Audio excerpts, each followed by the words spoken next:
Oh, excuse me. Hi everyone, Happy New Year.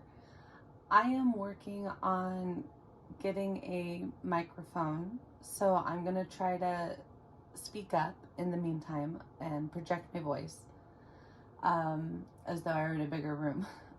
So this is Dragon's Pearl Tarot. Welcome. If this is your first time, welcome. I hope you enjoy this reading. If you're returning subscriber or fan, welcome back. I'm so glad that you're here.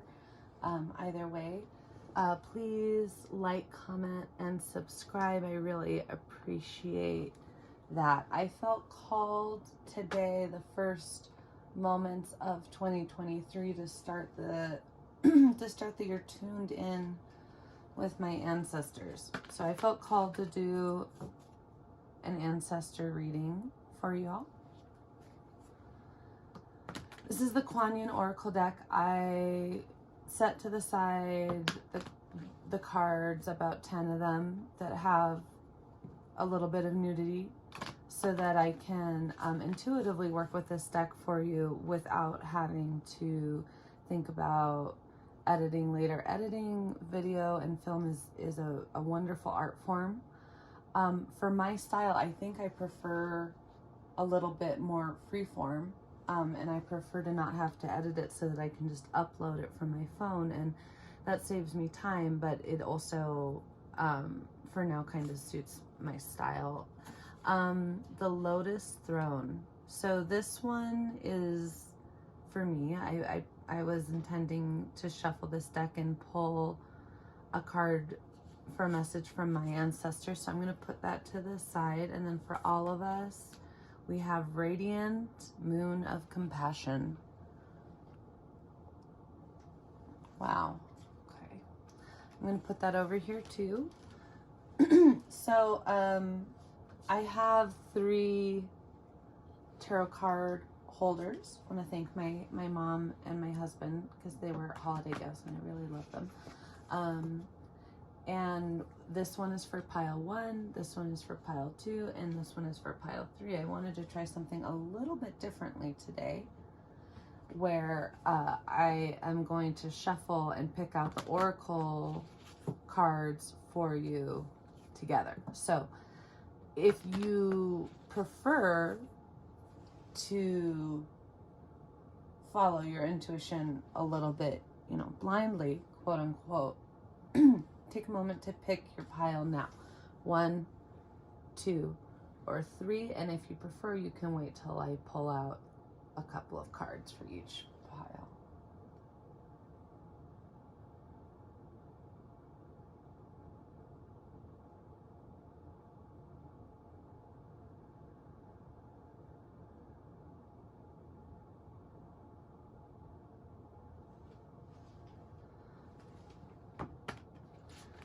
Thank you for your intentions. Top of the deck, the Yin Empress. This says, this is a year of receiving. Maybe this is about receiving messages from your ancestors tonight. So for pile 1, we have the Sisters of the Sun Rising. This says transformative, active, young energy.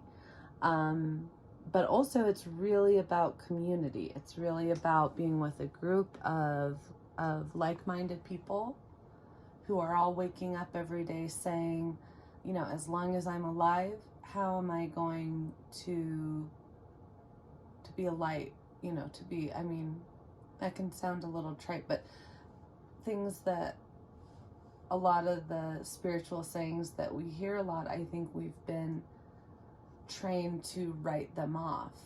And there are so many wise words that if we privately contemplate, we can sit with that wisdom, but we might have to get a little vulnerable with ourselves, because so many of us have learned that it's not safe to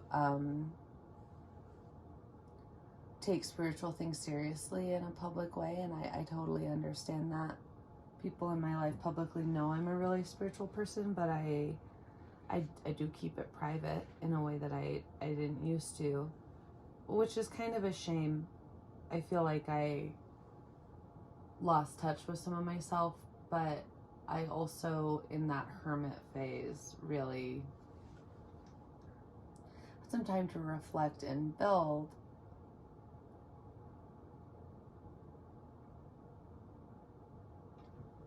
For pile 2, I got Maiden Magu. This is a lot like Sweeping Sister Willow.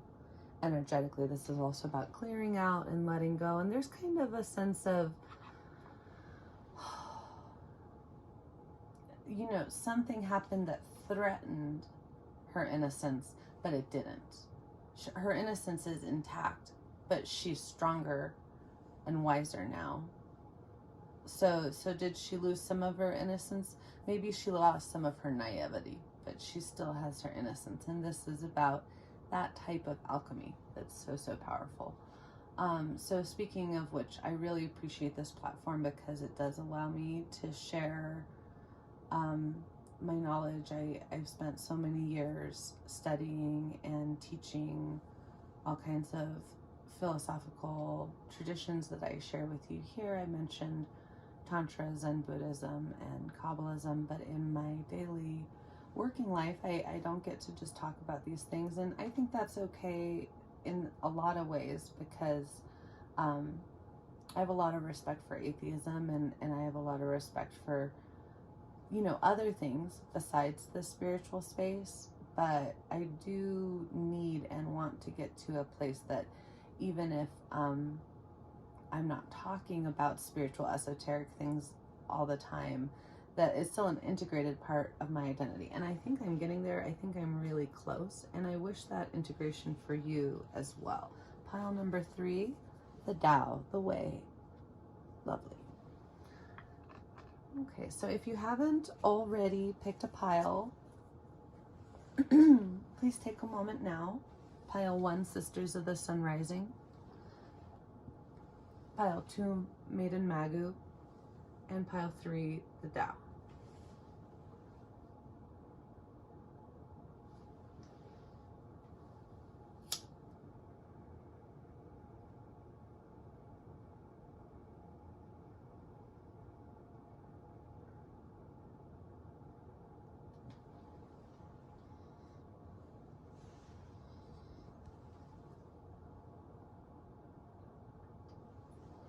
Thank you to all of my ancestors and all of your ancestors and all of the guides and guardians, gods and goddesses, angelic forces, and yes, even demonic forces, if we're going to consider that realm, because we're honoring everything, the totality of the universe, what we are here to learn, what are our gifts from our ancestors.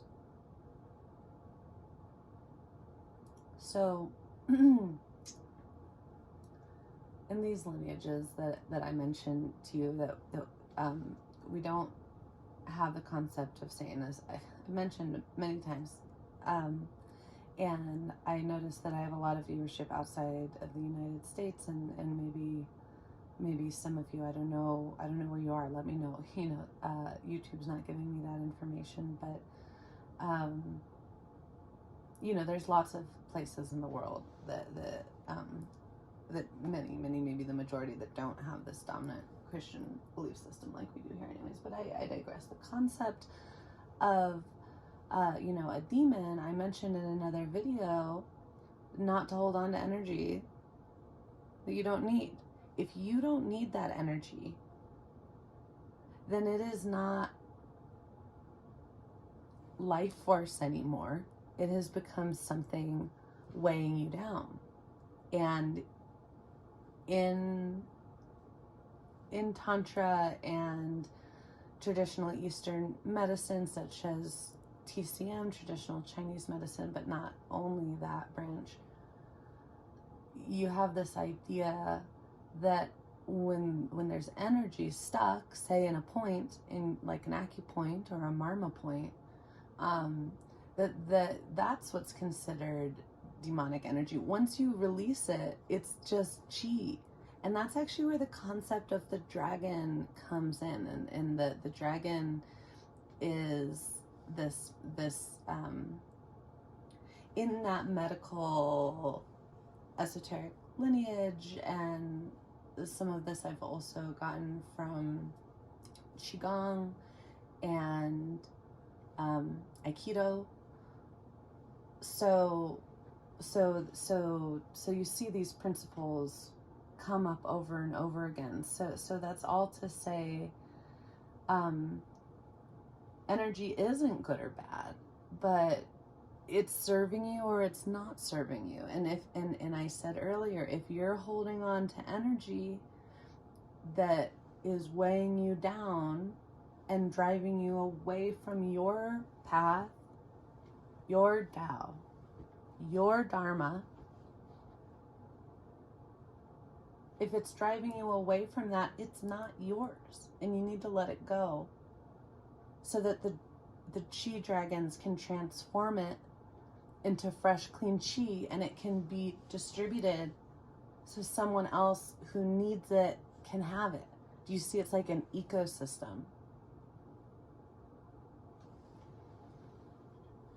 It is an ecosystem. Thank you so much for listening to me.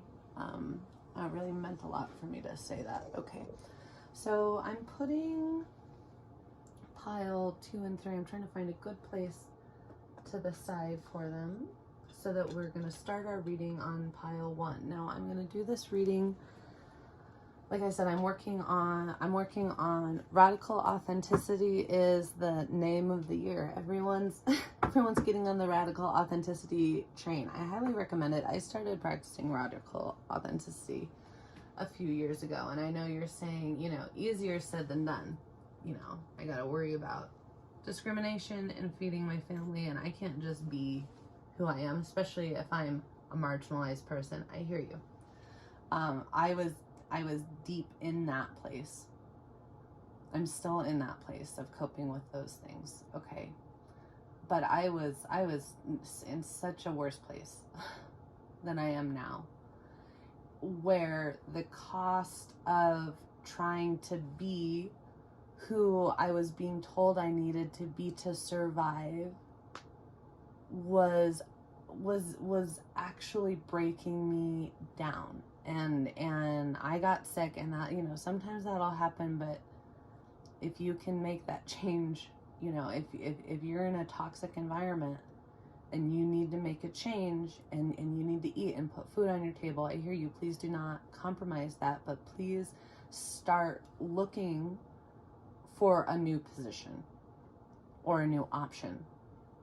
Okay, because and I want to thank the Oracle of Lilith, who has just become such an inspiration, and I would consider like a kind of mentor right now. That please go check out her channel. Something I said just reminded me of something she said. So I was talking about, she was talking about this, and she was saying that even starting to look for something, if you're in a toxic environment, even starting the job search, even brushing up your resume, starting that side project, maybe starting that project, maybe you're not working, maybe you're not interested in working, or that's not an option for you, but you have, but maybe you're still in a situation that you're not happy.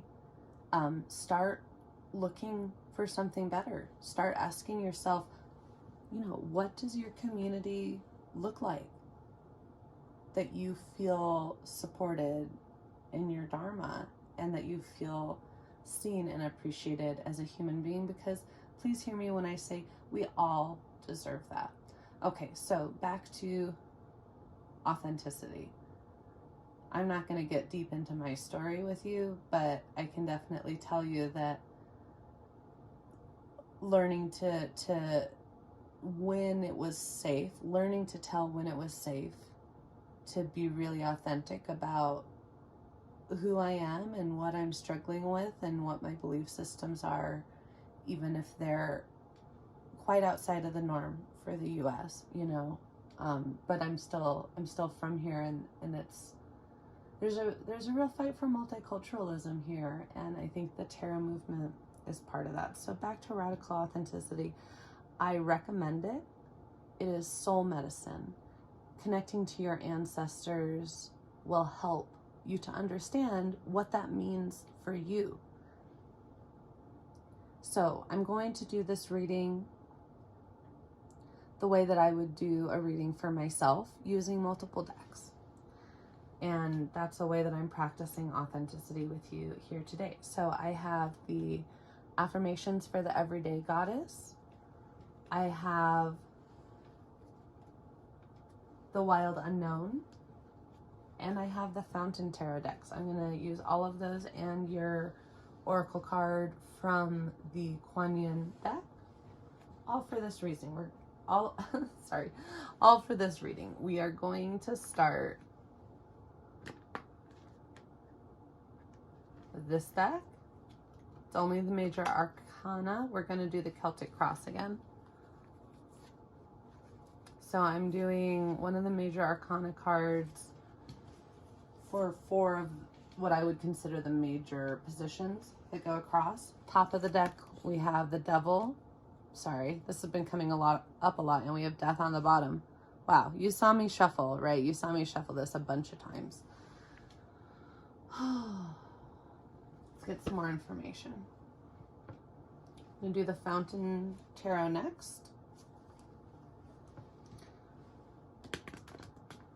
So the death card on the bottom makes me think that this is so similar to the reading I did yesterday for New Year's predictions that had the death card on the bottom position and the devil card in the top position. And I had talked about there being some great transformation that facilitated some awareness of some devil energy. So let's take the devil energy rather than in, the classical context of the devil. Let's think about what that means in the context of what I was just talking about stuck energy that's not yours. If it's not yours, it's taking away from your dharma. That's how we can say there's no good or bad. It's all just energy, but there is energy that that takes you away from your path. Okay, so that energy is what would be considered a demon, and it's not as scary of a concept. There's kind of a translation issue that maybe there's not a better word in English, but there certainly are many better words in other languages. So as I said, you want to call on the transformation. You got the Sisters of the Sun Rising, pile 1. You've got the fire. You've got the transformative alchemical energy of the dragon. And in my practice, I'm learning to call on the dragon to help transform that chi. That's what they do. That's what dragons do. That's why I named this channel that, okay? So I invite you to call on that dragon energy. If you're on my channel, you felt some resonance with the dragon, okay? Got the Empress on the bottom of the deck. And the King of Coins on the top. Wow, look at the payoff of doing that work. Can't make that up. Okay, one more shuffle, 2 more shuffles, I lied. Okay, now I'm going to do the rest of the Celtic cross.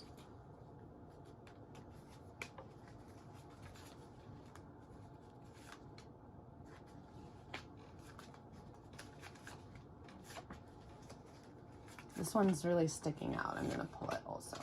And I feel like I missed something in here. I don't know what.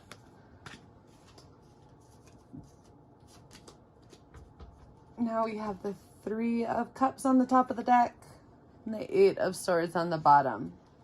So there's there is real fear of letting go of that energy, isn't there? Because it's kind of like the spiritual immune system, if you will. Be a little poetic about it, but yeah, sometimes the most important part is, and really what discernment is all about, is what chi really belongs to me, what ideas, thoughts, feelings are really mine and really serving me. And that's something only you can answer for yourself, right? When we're asking these questions and we're realizing I need to let go of something, you've been holding on to that energy because it helped you at some point, and it's scary to let it go, okay? But that's how we get stuck. You have to let the chi flow. You can't let it be a stagnant pond. Flowing water is clean water. Now I'm going to go through with the Wild Unknown deck. I know we get a lot of cards. Get a lot of cards when we use all these decks, which I think is really fun, but it can be a little overwhelming too. So, yeah. Let's just keep going. I'm going to get a microphone and tripod in the next couple weeks, so thank you for being patient as I get started with my channel here. I really appreciate you tuning in, and yeah, I have plans to work on improving the viewing experience for you. Okay, top of the deck here we have strength. Yeah, it takes strength to do all that work, but you're not alone. You have your community, siblings of the sun rising. Okay, let's go gender neutral with that, shall we? Siblings of the sun rising. I have a story for you about that. And this is something I was taught by my Kung Fu sister, whose practice is titled Kuan Yin Kung Fu. So you might find her online. She's awesome. And oh, I almost forgot for a second what I was going to share that she had told me. Let me take a minute to remember.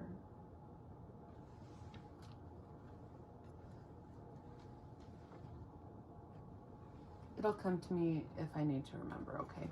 Past position, strength again. Hermit, hermit I was talking about earlier. Father of Cups. So you have already done a lot of the work. So I'm probably preaching to the choir, right? I mean, you've faced this head on. You've done that internal work. You have that maturity. And that's what you're moving into this situation with. We have double strength. I'm putting it up here. In the below position, we have Death and Page of Coins. This Death card is in the same below position that I was talking about in the reading yesterday, that I had correlated with the Death position here. You might feel called to watch that video. That was the Happy New Year's 2023 predictions. And you have the Page of Coins. So in this transformation, you are in an early chapter of maturing into your prosperity, and not just financial prosperity, but that's part of it, but all kinds of prosperity. Okay. I'm trying to remember what I was thinking.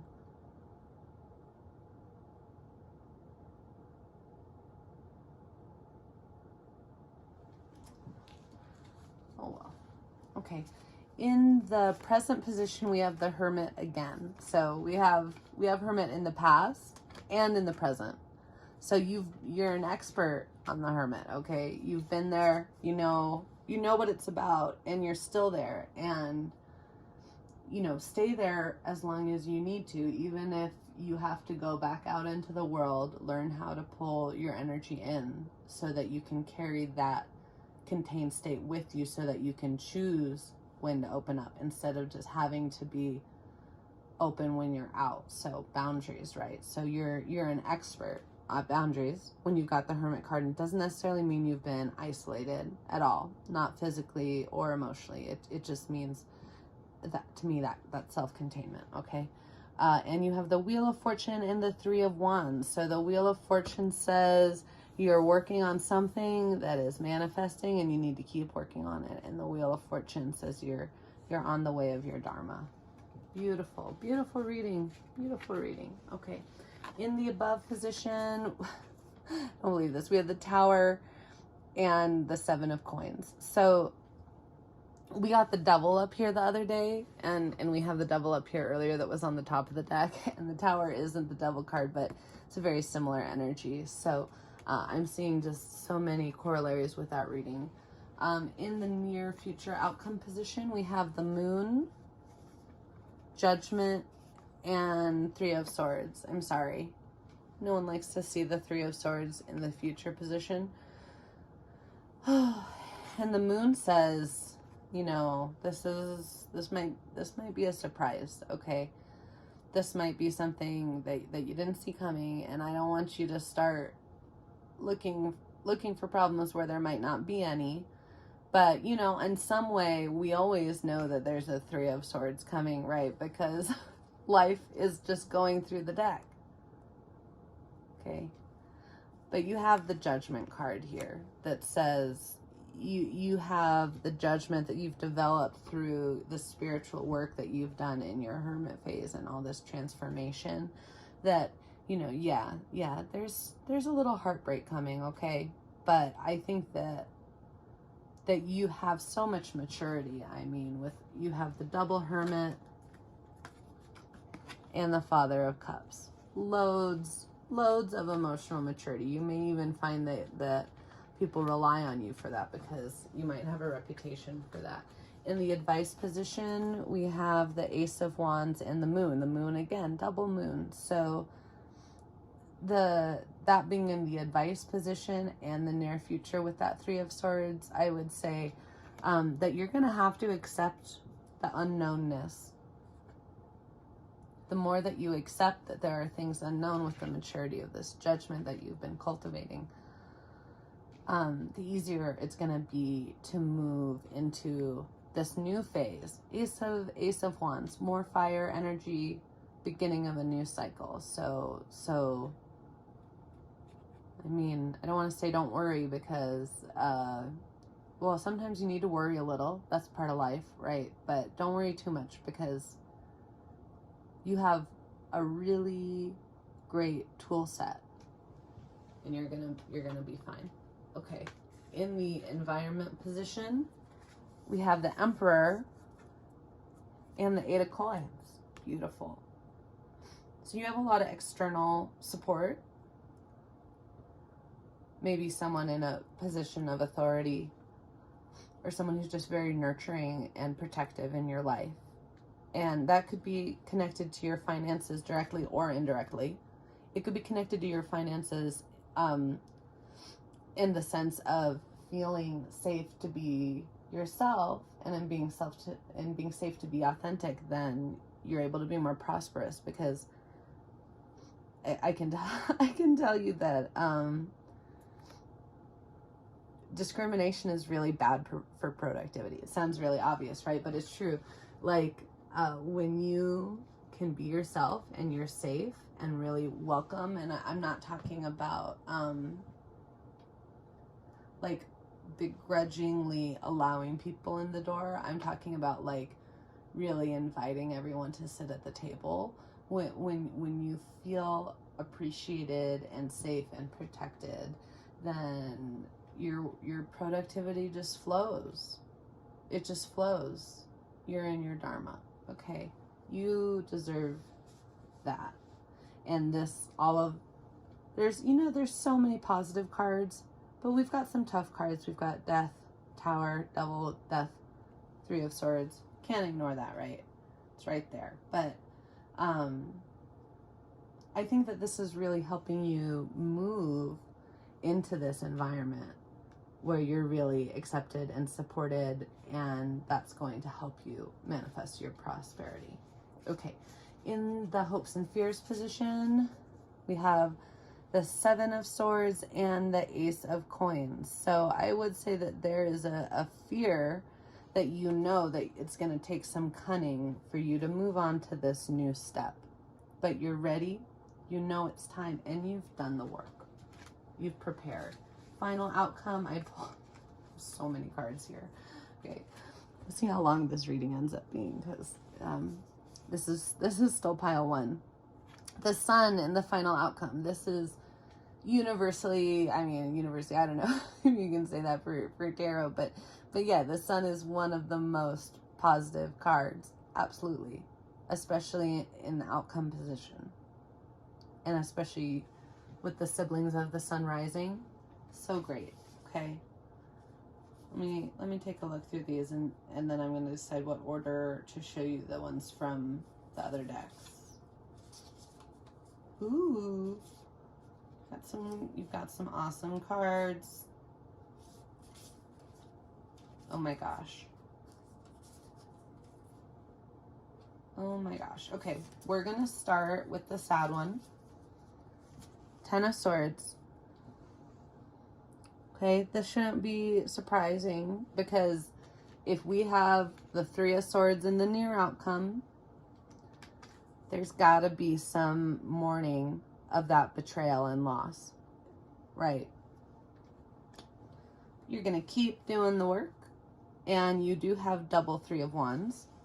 I mean, yeah, you can get doubles when I do it this way with all the decks, but this is like a lot of doubles. This is, I mean, I haven't done the statistics on it, but this doesn't seem super likely. So you have the 3 of Wands in the current position and the far outcome position. So the work that you are doing now towards this transformation, keep doing it. And once you've kept doing it and moved to the next cycle, you're going to keep doing it in the next phase, in the next spiral up. You got this, because you have got good things coming. You're on your way. Your ancestors want you to know that you're on your way. And speaking of which, it being an ancestral reading, let's consider the environment cards in that context. So the Emperor could be, and when I use gender terms like grandfather and grandmother, please leave room for that to always be considered as energies. We all have masculine and feminine energies. Oh my God, I remembered the story. This is really important. Oh my gosh, this is really important. So my Kung Fu sister told me many years ago, when she told me about when she told me about Kuan Yin, who I already had a sculpture of in my home, and I mean like 10, 15 years ago, okay? And she told me one of the legends, there's many stories and legends about Kuan Yin, but she told me that Kuan Yin is considered, maybe this isn't the best term, maybe it is a hermaphroditic deity. So the legend is that Kuan Yin was born masculine, was born a man or a boy, and that they were so in tune with their compassionate nature that they became not exactly feminine, but actually both. So you might notice, and please get the Kuan Yin Oracle deck, it's so beautiful. You may notice that some of the cards depict Kuan Yin more in a masculine energy. And some is more androgynous, and some is more feminine. And not only is that not an accident, but that is part of Kuan Yin and working with Kuan Yin, which I do very much. And so that really speaks to Kuan Yin is really all about the balance of masculine, feminine that we all have. So when I say that maybe you have a grandfather or a great-grandfather coming through in your environment to support you in this transformation, keep that in mind. like grandfather, grandfather, father.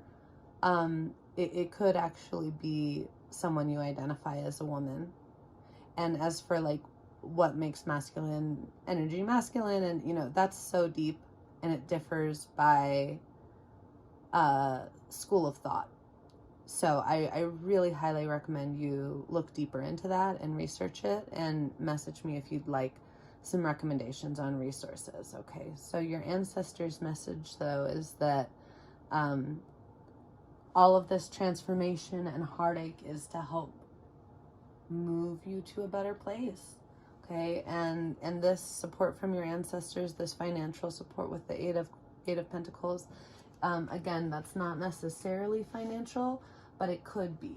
But it can also, maybe you have 8 gifts from your ancestors or something like that. Okay, so you have been guided by your guides and your ancestors and your own self, and remember that your guides and your ancestors can be an iteration of yourself in a different timeline or parallel universe. If that's a little too out there for you, you know, don't worry about it.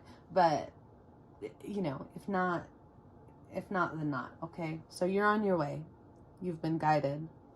You're in touch with your ancestors. Father of Pentacles. This is, talk about abundance and prosperity. You get in touch with who you really are, and your ancestors will help you with this. You're going to move into this. Maybe you're already moving into it. I think you are. I think you're already doing the work, and that you're far along this path. So just keep doing it, and you're going to manifest this prosperity that this Emperor energy in your ancestral field is holding for you. And if you don't know what to do, ask your higher self, your guides and your spirits and your ancestors. Leave out an ancestor altar. I can't tell you what your ancestor altar would look like. Almost all of us nowadays have converged lineages, by which I mean we have ancestry from multiple backgrounds, almost everyone. And if not, that's, you know, that's wonderful too. But for most people, it's really complicated. And so you might want to get some genetic analysis or talk to your loved ones if you can. If they're not still around, talk to them in spirit and do the genealogy research on the physical plane, because it's important, and it's going to help you know what your ancestor altar should look like. And for me and a lot of people, it is really also important for health, and that it can help you understand why your diet needs to be a certain way and things like that.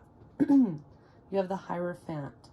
So look who I'm talking to. Like, you know, because you have this teacher energy. You're on your way to that, to being that, embodying that. And you also have the Fool. So you're also going on a new journey. There's a lot of exciting unknown things.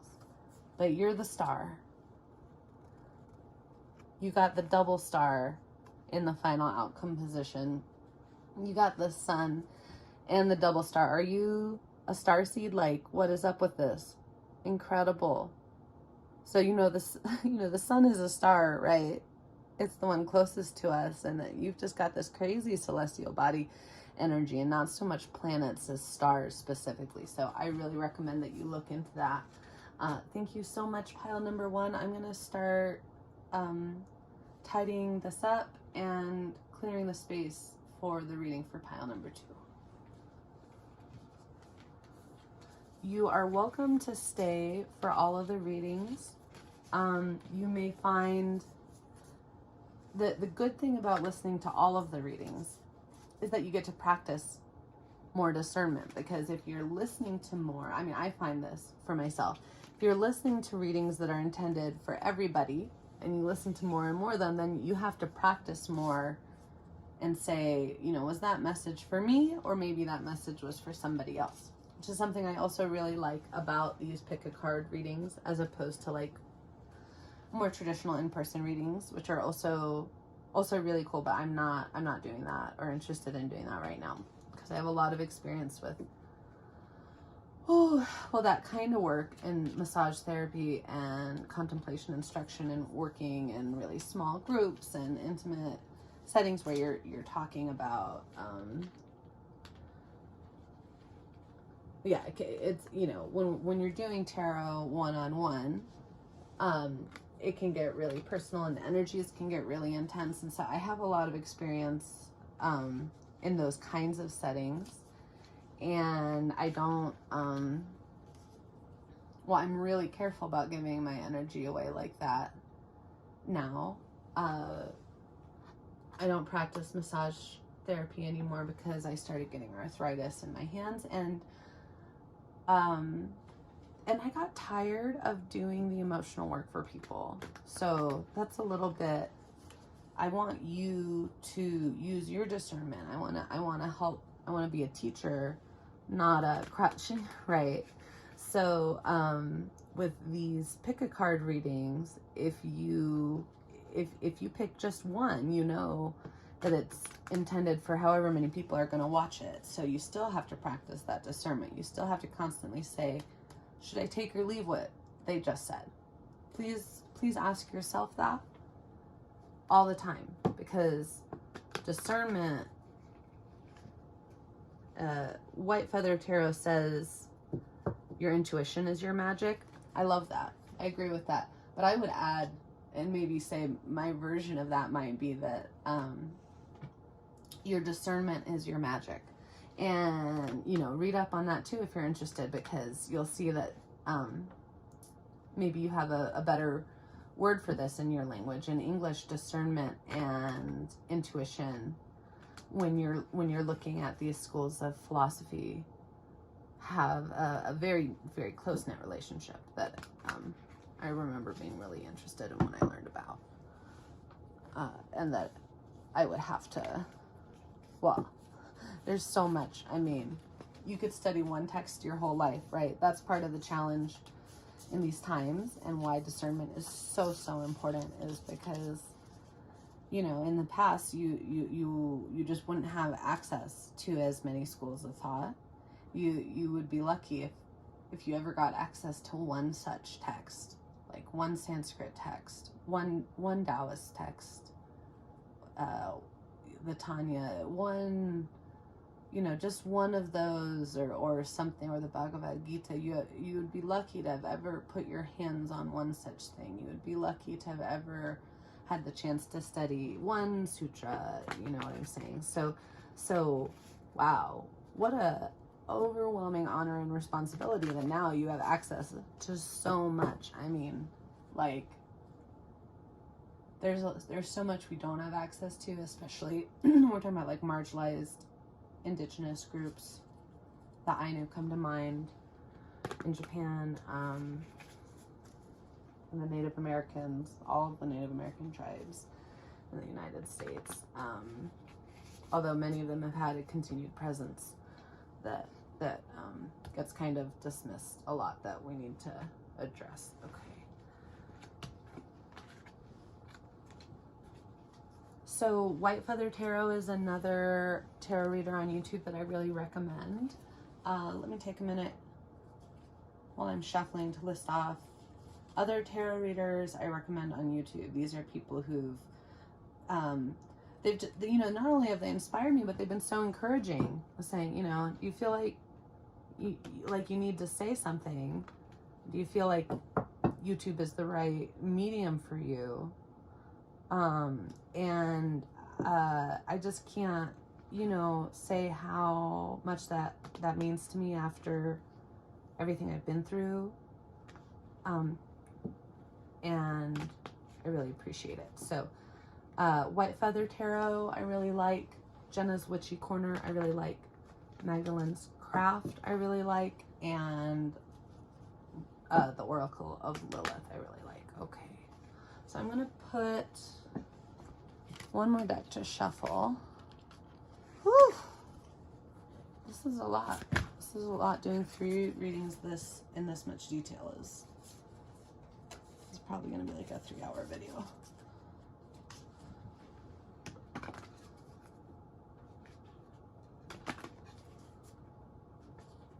Man, content creation is work, but I used to work in a very similar way. So hard for my contemplation teaching practice, and I was so much more restricted in what I could say and how I could teach my practice and how I could practice my teaching. And I was so restricted in who I could reach. So there's just, yeah, I really appreciate YouTube. We have pile number 2, Maiden Magu. I'm going to try to go a little quicker with this one. What are your ancestors' messages? Pile number 2. What do they need you to hear tonight? You got the Lovers on the top and the Hanged One on the bottom. I'm going to put the Lovers card here so that you can see that. Your ancestors want you to know that you're loved.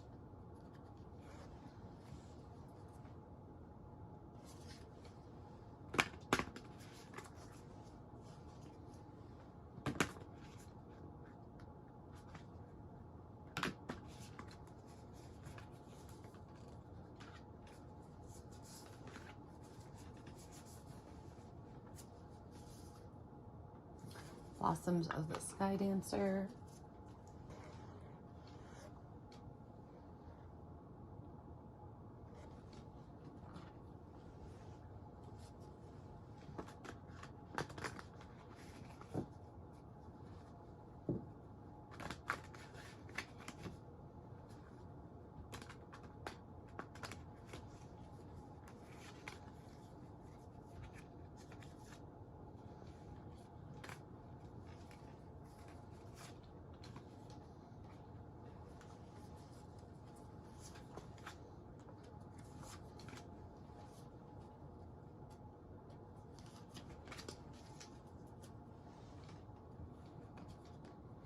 Six of Wands, the Hero card, Tower. You're in a Tower moment. Oh, sorry. Dropped a card. My goodness, you might see my face in this one. Oh.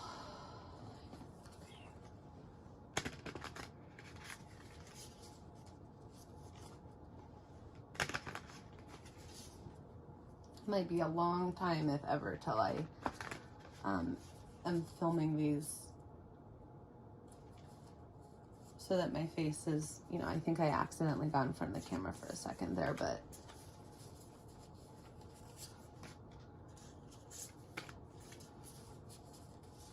it's really not my thing.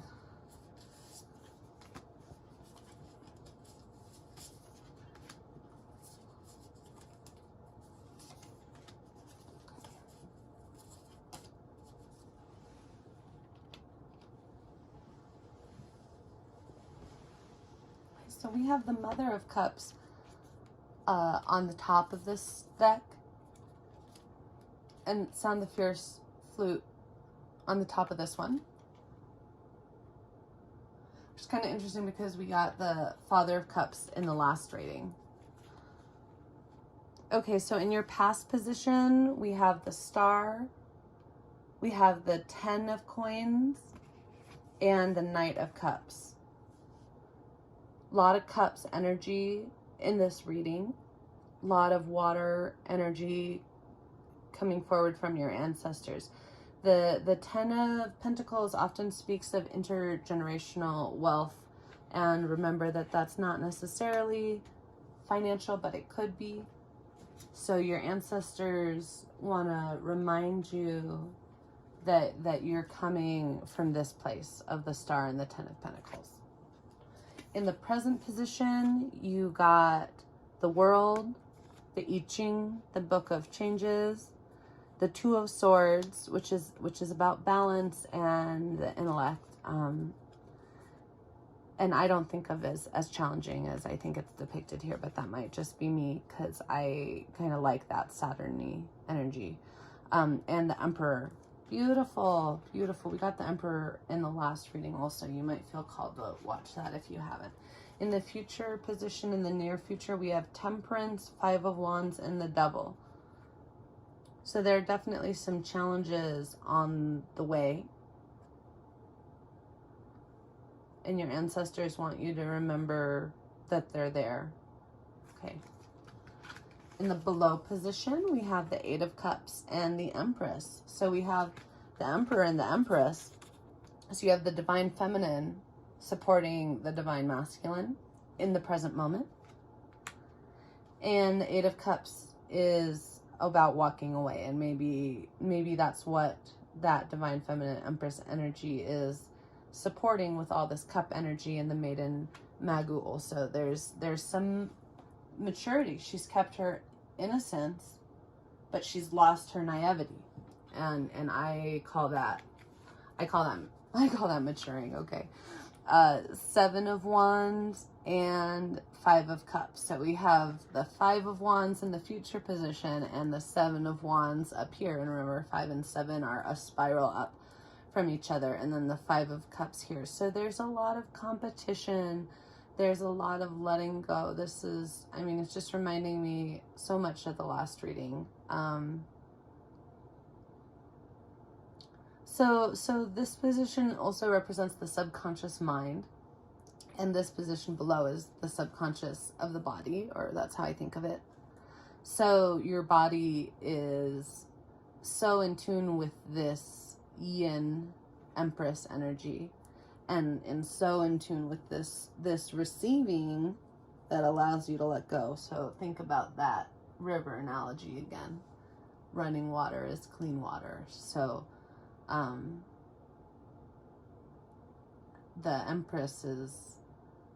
Yin Empress is allowing the water to flow in, and then it's overflowing, and that's breaking down some of the barriers, and now there's a stream forming at the other end. Okay, and now instead of a stagnant pond, you have a creek, and all that movement can bring up a lot. Your subconscious mind knows that there's competition ahead, but the difference between the Five of Wands and the Seven of Wands is that on the Five of Wands, you're a little bit above, you're on a little bit of higher ground than your enemy, but not really. I mean, you're gonna be okay, but it's gonna be a tough fight. Okay, you're in a battle with a peer. You're competing with a contemporary. Okay, the Seven of Wands is a really different energy in that sense, because your competition, it's kind of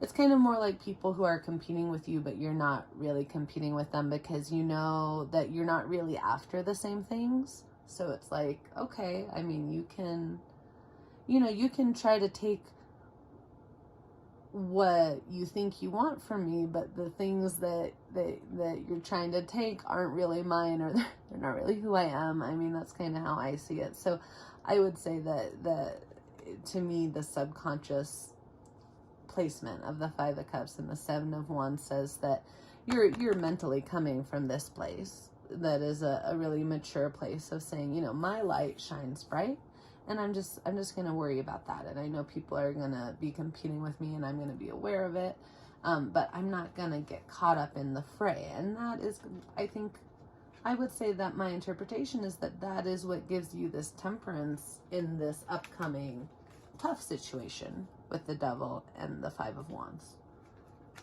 Okay, in the advice position, this is advice from your ancestors. Wow, 8 Immortals. What a card to get in that position. I wasn't sure if I should pull from the Kuan Yin Oracle deck for that position, but I'm so glad that I did, because 8 Immortals, as you can see, it specifically relates to this idea of reaching out to guides and teachers and ancestors. So I would say that's a really good sign. And then you have the Magician and the Two of Wands, which is alchemy. Your ancestors are advising you to remember that you are magic. Maybe you come from a particularly magical or witchy lineage. Maybe you don't. Maybe that's something a little unique to your personality, or maybe there's something in your ancestry that you don't know about. Maybe you have an ancestor that you don't know about who was deep in some spiritual practice, and not just spiritual, but specifically magic. I mean, this is the magi. I want to say magi. I want to say wizard or high priest or priest or someone who can transform things. Maybe like a pronatarian, things like that. Okay, so which is not to encourage you like not to eat. Please don't do that. So yeah, like I don't know if there are really people who can live off of prana and chi and not eat. I think there have been. I mean, I tend to believe in that, but I definitely don't believe that most people who attempt that, I do not believe they should be. I think it can be a very destructive thing, especially like the people who did this in the past. They were, are really great, and it's not everyone who can do something like that. And also you don't want to be so these are kind of like yogic superpowers. You might hear them sometimes. There's this is all in the sutras. This is in the Patanjali sutras and everything. This is like the furthest thing from me just making something up, but people in the US tend to think I'm just making it up a lot. But the yogic superpowers are saying that when you get really into these esoteric practices, and your intuition and discernment strengthen, that you might start to gain some abilities, like people who can do things like that. But people who are naive in how they're looking at it early on the path, and this is again all in the sutras. It's not it's not just like my opinion about this, that they look at those yogic superpowers and they mistakenly think that is the goal. They mistakenly think, I want to be able to shrink or grow really big. Those are classic yogic superpowers in the sutras of Patanjali. Okay, and they are not the goal. In fact, they are obstacles on the path, because what happens is the more that you meditate, the more you strengthen those things, you might notice synchronicities and things like that. And then sometimes, rarely, if someone is very, very deep in that practice, they might, there's this mythology about these superpowers of people who could shrink and grow into giants and time travel and all of this stuff. And those are actually challenges, because it's so easy to get attached to, especially as humans, like to get attached to power. So this is a challenge for their ego, that once they get to this place of spiritual development, then the challenges increase. And so while someone from the outside may say, oh, I want to meditate because I want superpowers. No. If anything, meditate because you want to know yourself. And if you start experiencing things like maybe seeing auras or, just appreciate it, but try not to get too attached, because understand that is the challenge that these gifts present.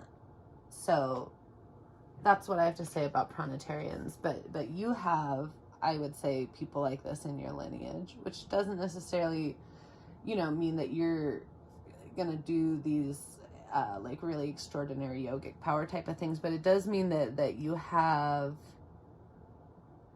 some of that magician energy. Okay. And that might, I think that's in your lineage. In environment position, we have the Fountain and the Six of Wands. Double Six of Wands. You have that on the top of the deck. Double Hero card. I'm not taking reversals. And the Fountain. So, what did your ancestors do? You're surrounded by this heroic energy. Okay.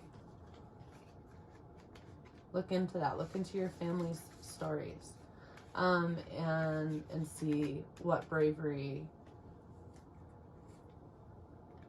and thirst for the fountain of life that your ancestors brought you here through that power, okay? And then in the hopes and fears position, we have Temperance and Two of Cups. This is definitely hope, right? It can be a little scary too. Intimacy can be scary, especially this kind of Two of Cups energy. It's so sweet, so innocent. It can be scary. So what your hope is definitely about this innocence. Hi. My dog wants to do tarot with you. He's a very good dog. Okay. In the final outcome position, you have the High Priest, Orchid Priestess of Destiny, King of Coins, and Three of Wands. And what do I say? You're on your way. Your ancestors want you to know that you're on your way and to keep going. And you know what this is that you're working on that's worth it, okay? Thank you, pile number 2. Hi.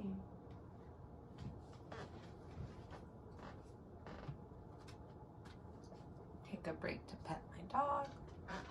All right. If you would like to hang out while I clear the space, getting ready to read for pile number 3. Clearing the space from pile number 2. Thank you for all of the ancestors and guides and spirit and source for all of this beautiful guidance for pile number 2. I pray that you're guided to know yourself and to be guided about what your connection to your ancestors is going to look like in 2023. Okay, well, how are you connecting to your ancestors in 2023? That heroism, that really stuck out to me. Like, you've got the magic energy in your family, but you've also got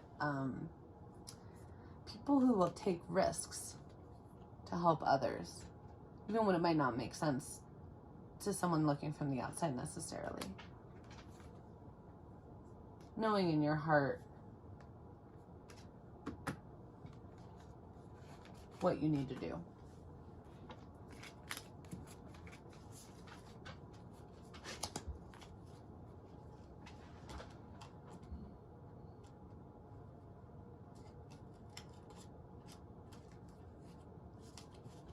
I'm trying not to mix my decks together. Almost did though, just there.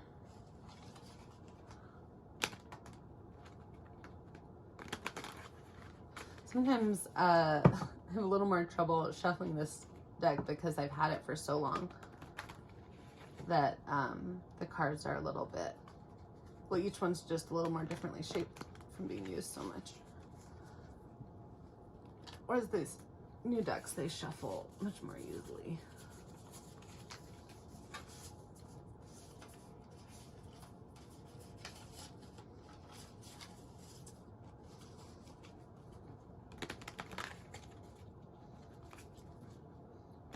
Blessings and prosperity and protection to group 2 and all the groups and everybody.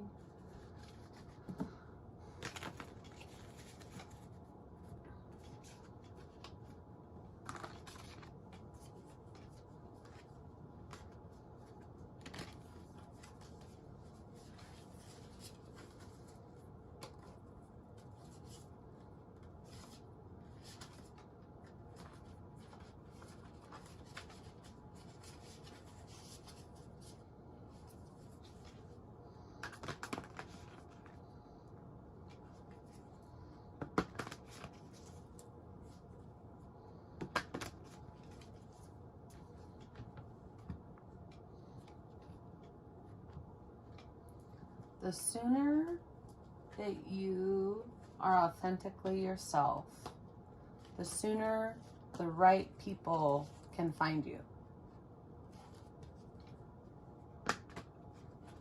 The sooner you are authentically yourself, the sooner the right people for you can find you.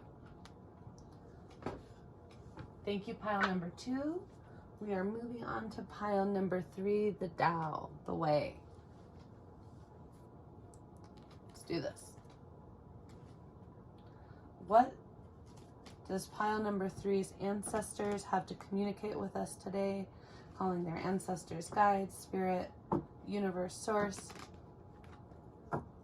Ancestors of pile number 3, the Tao, we are asking you to come forward for your messages for pile number 3 today.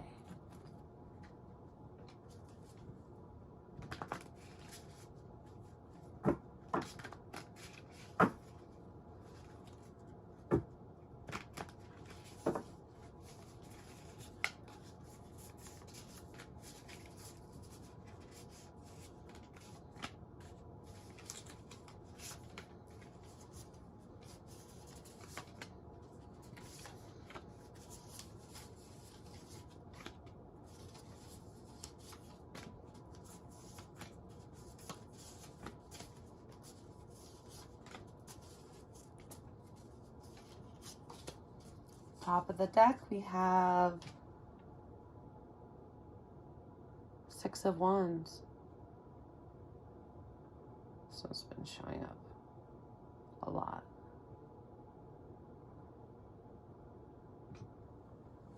A lot.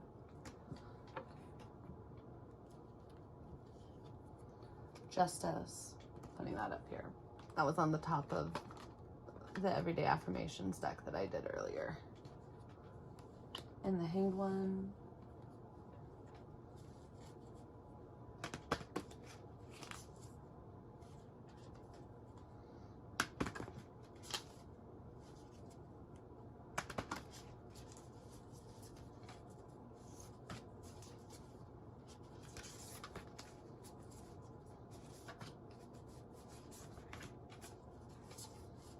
You have the blessings of the Moon Maiden.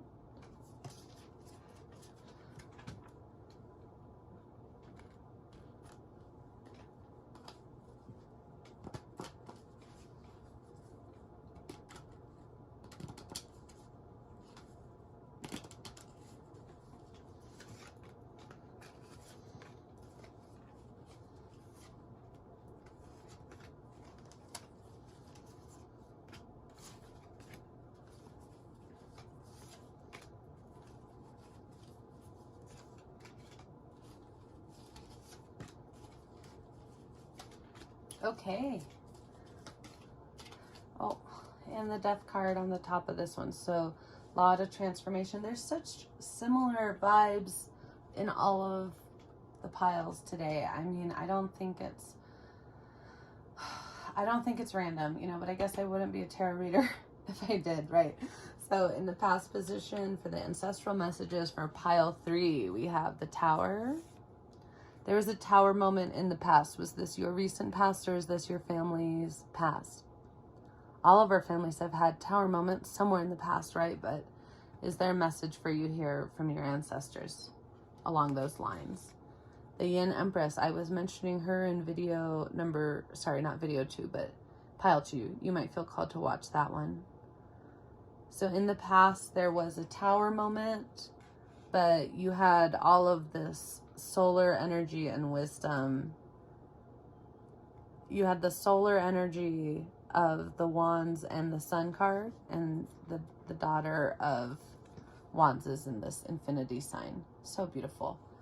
So you had this fire energy and this watery yin energy.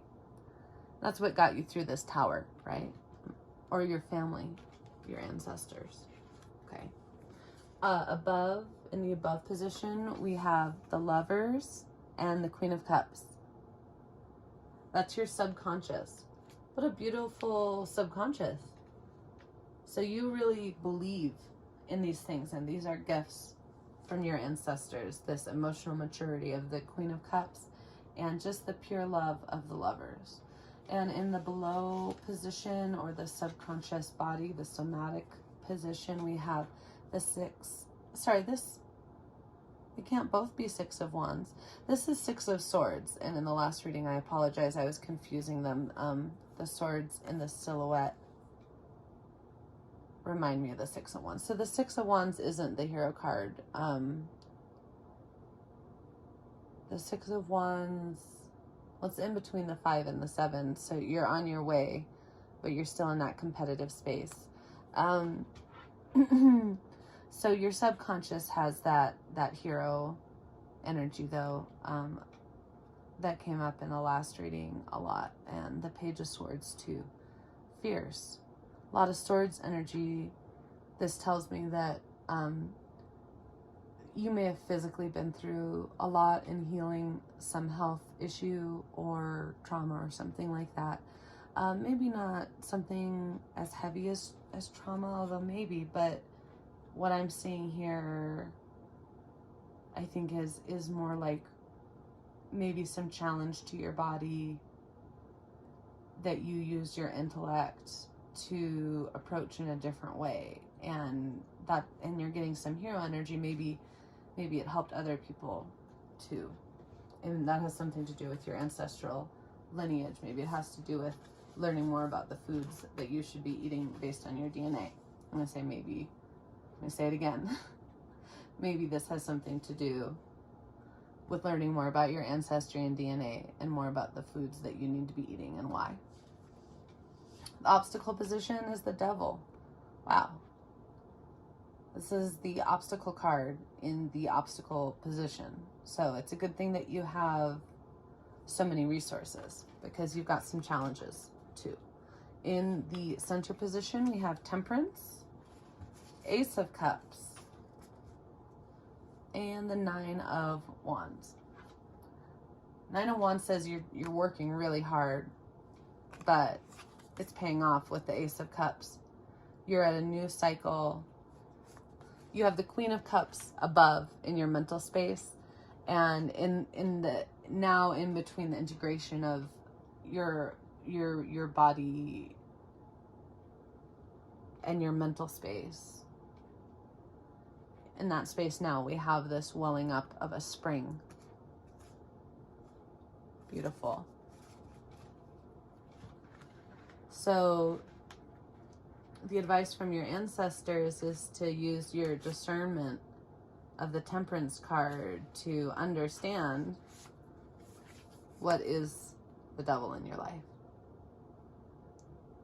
and how do you let it go. Only you know the answer, but your ancestors and your guides can help you. In the near future, we have To the Celestial Mountain. Beautiful. This is all about the pilgrimage to seek really that ancestral wisdom, and not just the wisdom of the ancestors, but the kind of knowledge that's really guarded and passed down. And tarot is really all about sharing that kind of knowledge from all different systems. That's why I think it's so beautiful and powerful, especially in this moment of time.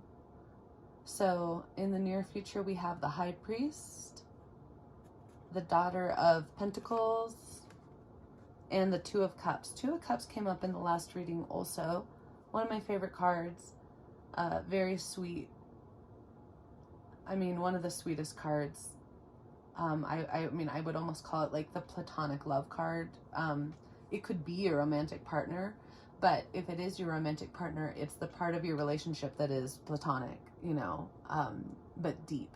And whereas I think the Lover's card I think of as the totality of all the kinds of love. I was to say in Spanish, how many words are there for love? A lot. I don't know all of them. There's a lot. And I think, let me know if your home language is a different language from English. Let me know how many words are there for love in your language, and what language you speak. That would be a great conversation to get going in the comments. Okay. In the advice position, Five of Pentacles, Two of Swords. Okay, let's talk about, first of all, the Two of Swords. I mean, I love this deck, but this isn't my favorite rendition of the Two of Swords because it looks a little perilous, and I don't really think of the Two of Swords that way. The Two of Swords often has to do with being an analytical person, maybe into data science, things like that. You know, so she's blind, kind of just how justice is blind, but she's not in peril. She's an expert. It's like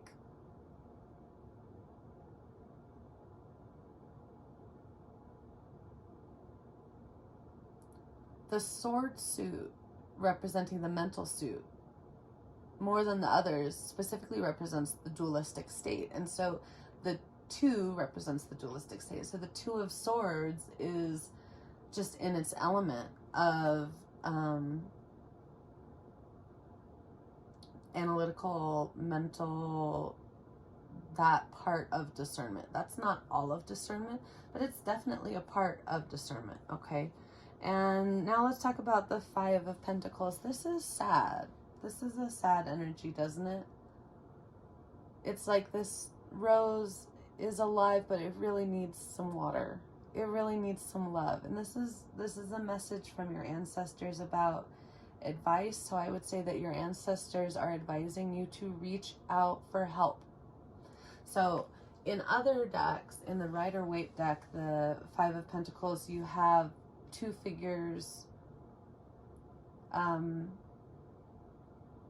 huddled out in a snowstorm outside of a church. It's a heartbreaking card. You see it and you're just like, oh my God, these poor people, you know, and who's going to help them? But then you're like, the church window's lit up and it's right there with the pentacles in the window. And yeah, sometimes it's harder to get help from the places that we should than it is. And I think sometimes that's part of what that card is about. But it's really about asking for help. I think the idea is that those figures, they just need to walk up to the church door and ask for help. But maybe it's more complicated for you. It's more complicated for me. Maybe it means finding the right support system. But you're not going to find the right support system if you aren't open to it and if you don't look for it. So it is about asking for help. And even if you can't get the support that you need and you deserve, just as a human being, I believe that we're all entitled to having our basic needs met, including emotional needs. And that doesn't mean that, you know, you owe a specific person to fill all of their emotional needs. That's toxic. But I think that if someone can't give you what you need, you have not only a right, but your ancestors want you to know that you have an obligation to find what you need. And that doesn't necessarily mean letting go of what you have. There's different kinds of friendship. Everyone can't meet all of your needs. There's not one person who can do that ever. So you need lots of different friends. Maybe one friend who you laugh with, maybe one friend who you talk about these kind of hard moments with.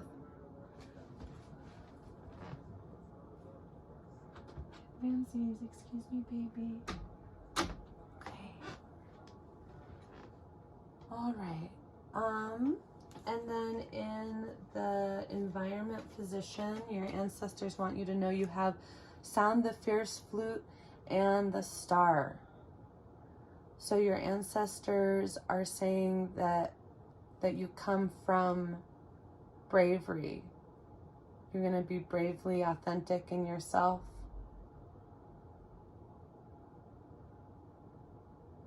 And so this is in the environment position that your ancestors are also saying that to be proud of where you come from, to, you know, respect. Of course, we respect everyone else, but know who you are and appreciate who you are too, because your ancestors are saying that there is some ferocity and braveness and heroism. This came up in the other one too, that they want you to be proud of. And that comes up with that Son of Wands. And I think this is you. This is the energy that you've inherited, this ferocity. Okay. And then in the hopes and fears position, we have the Emperor and the Three of Wands. So there's a hope and fear of this greatness, and a hope and a fear of continuing to do this work that you know you need to keep doing. Okay. And that's a message from your ancestors. And then in the final outcome position, wow, we have the Magician card. So I think this is coming from that star energy in your ancestry. Judgment, very positive. 9 of Cups, wish fulfillment. Father of Cups. We have the Daughter of Cups. We got a lot of cups. We have the Queen of Cups. So we have the Queen of Cups in your subconscious mind, and then we have the Father of Cups. Then we have the Father of Cups in your final outcome position. You have Sisters of the Star Blossom. Wow.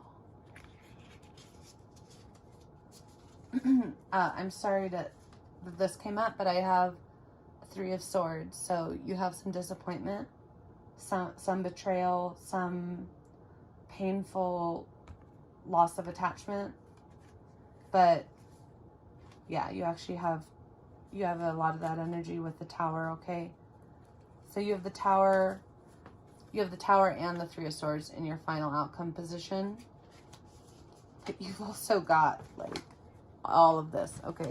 So I know I pulled a lot of cards for that final outcome position. So we have the Tower and the 3 of Swords. There's a Tower moment coming. There's a betrayal coming. But there's also a wish fulfillment. So I just said, you know, that finding what you need doesn't necessarily mean letting go of the support system that you have. But sometimes on your way to building what you know is right for you in your life, you're going to find that things fall away. And some of that falling away is going to hurt, because we're human and that's how we're built. Okay. But you have so many blessings on the way. Your ancestors want you to know, you know, that whatever this is, it is part of your path. And you have all the tools that you need to get through that and on to the next level. So we have the Sisters of the Star Blossoms, the Magician, which is in many ways the ability to transform this really tough energy. Father of Cups and Queen of Cups. The Judgment card. Knight of Wands. 9 of Cups, wish fulfillment, and the Hierophant. So you are going to be a great teacher. That's your message from your ancestors. Thank you so much for joining me. Happy New Year's. This is Dragon's Pearl Tarot. Please like, comment, and subscribe, and I will see you next time.